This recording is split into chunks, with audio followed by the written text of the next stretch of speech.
All right, joined now by NFL Hall of Famer, three-time Super Bowl champ Ty Law. Good to see you again, Ty. Appreciate you giving us some time. We caught up with you this summer, but ahead of the big game, the Super Bowl, we want to talk some football and, of course, what you're doing in the business world. But first, your old teammate, man, Tom Brady, he's at number 10. Can you believe this? Unbelievable career, and I love everything about it. I mean, he made a decision for himself and wanted to try something different. I mean, he's already the best that's ever played the game. There's no debate about that. He just put a stamp on it this year from his performance and going back to his 10th Super Bowl. So we probably won't see another career like that in our lifetime unless it's somebody like Patrick Mahomes, who's starting off pretty good. But to maintain that level of excellence for so long is going to be pretty tough. We're going to get to Patrick Mahomes in a second. I was talking about this today, that he's won 6. Obviously, the first 3 with you. It was you guys and the defense for a lot of it that was leading those championship runs, specifically in 2001. And then the last 3 with the Patriots, more offensive-led perhaps. Where would you think this would rank for Tom Brady? Because he went to a different conference, a new team during COVID, and then the first year took a team with the Bucs that didn't have a whole lot of success to the promised land. I mean, I know it means a lot to him personally. I mean, what else more could you achieve besides, I mean, with a career like he's had and being in one place for so long? It was a challenge to him. So I think it was more for himself. Saying that he can do it regardless of where he's at, to put any naysayers, if there's any out there that question if it was just him and Belichick or just a system that he played in. I think that, you know, he really did something special by going down there and taking the team that hasn't been since, you know, my boys, Warren Sapp, Derek Brooks, and those guys like that, been to the Super Bowl. So he's done so much for Tampa Bay already, and to be the first one to play at home in a Super Bowl, no offseason. People don't talk about that enough, in my opinion. No training camp. Didn't know his teammates. All those things like that play a factor in winning and building chemistry and camaraderie. Everyone had to go through it this year, but to go from Tom Brady going into another locker room instead of somebody coming into his is something totally different. And he went out there and showed why he's the best that ever did it. And there's no debate.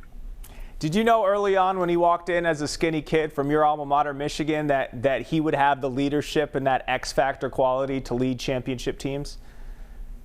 No one can ever look at that because he was drafted in the 6th round.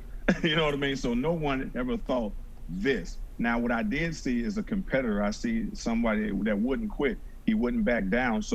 And he worked so hard. And I mean, we used to light him up pretty good, you know, as far as our secondary and our defense. I mean, we just had those type of players. But Tom Brady kept coming back, and he would not give up. So that's the one thing that I noticed from very early on. But if anybody can say, even Coach Belichick, to predict this type of success, he's a damn lie. Well, no, you ain't see that, Bill.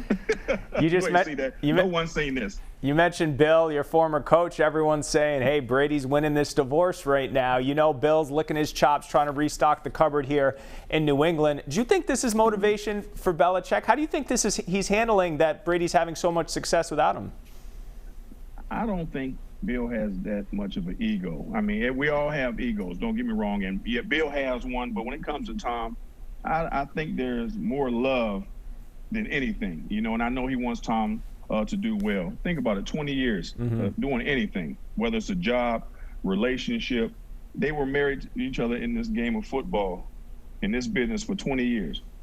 Sometimes you got to separate, you know what I mean? I don't think it's any hard feelings, and I know that the Patriots Nation, Mr. Kraft, Coach Belichick, they're all pulling for Tom to do well. You don't want him to go down there and lose, because at the end of the day, Tom is going to be recognized as a Patriot. This is just one more notch under the belt.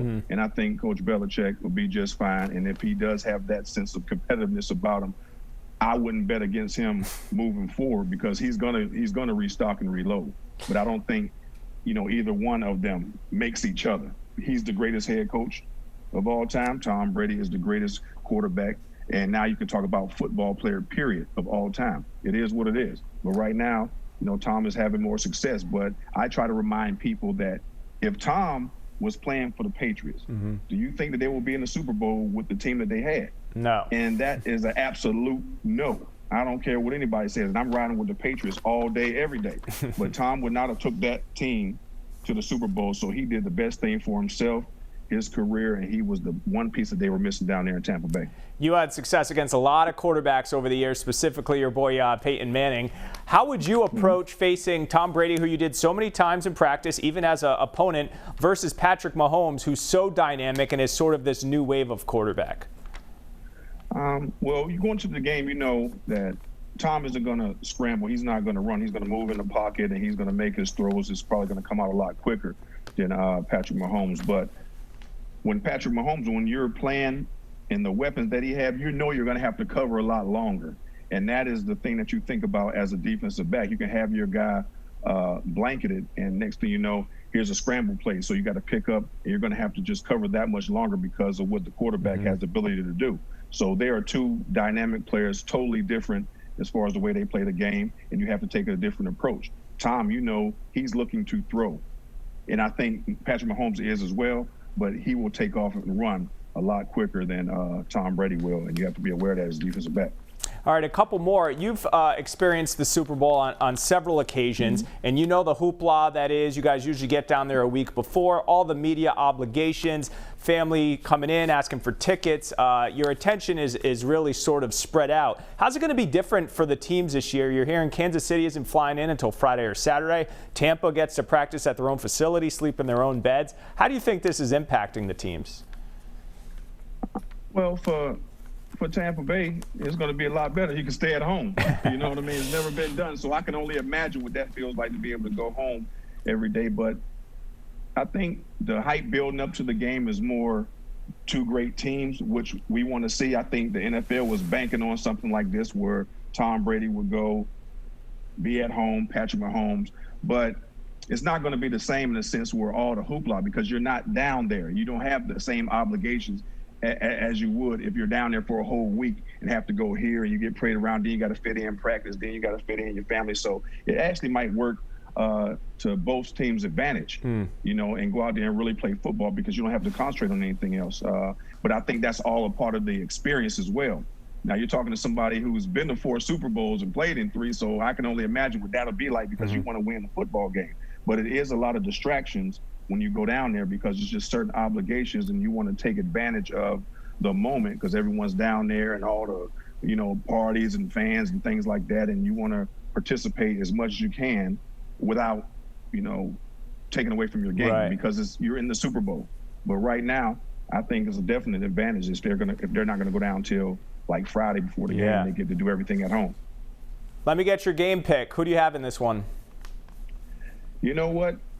I'm going to go with Tom. Listen, even though I played for Kansas City, and if Tom Brady was not playing, you know, I'm being biased here. You know, like I said, even though I played for Kansas City, I want to see Tom continue to build onto his legacy, and which is the greatest of all time. And I think he's going to go down there, and for all the naysayers, because I know that's the only thing that Tom is listening to. He doesn't think like, look what I've already done. Look at my resume. He's thinking about the guy in the corner that said you suck. You know what I mean? Whoever that might be. That's the thing that Tom does in his head. So I think he's going to go out there and find a way to win. But if they do get down, you can never count out Kansas City. Like I said, if it wasn't for Tom Brady, I'm going Kansas City all day. But I trust Tom to go out there, and for one game, I'm going to take him.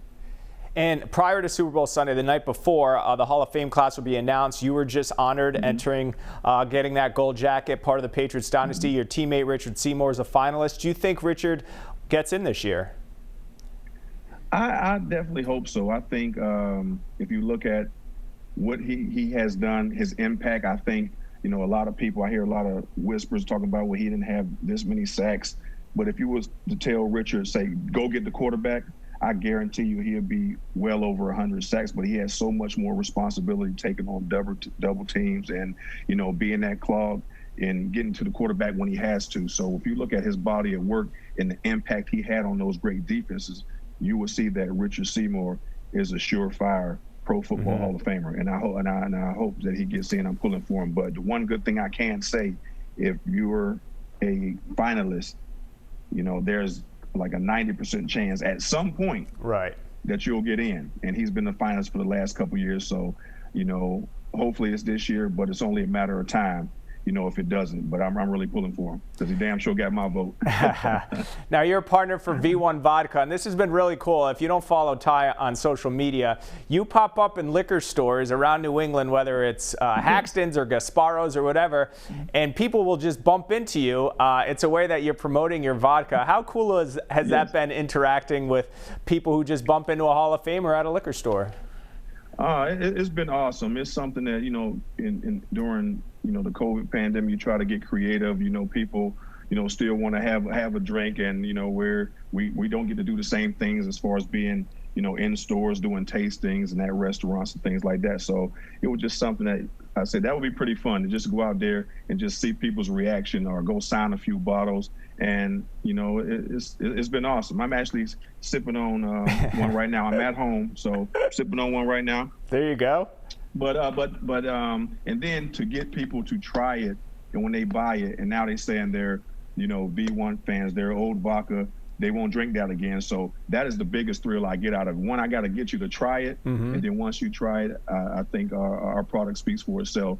And I've turned a lot of, not going to give these guys no credit, some of these other vodka brands that you may know of, they're now V1 fans, because I have yet to lose that taste test. And from the last time that I talked to you, I still haven't lost a taste test, and I kind of lost count of how many I've had. So it's been a great so far. And once things get back to normal, some type of normalcy, you're going to see V1 everywhere. But I'm going to continue to be out there every day when I'm in New England at different places, and we're going to have a good time and tell some stories, get some people to try it, and I'm going to keep going out there and signing these bottles.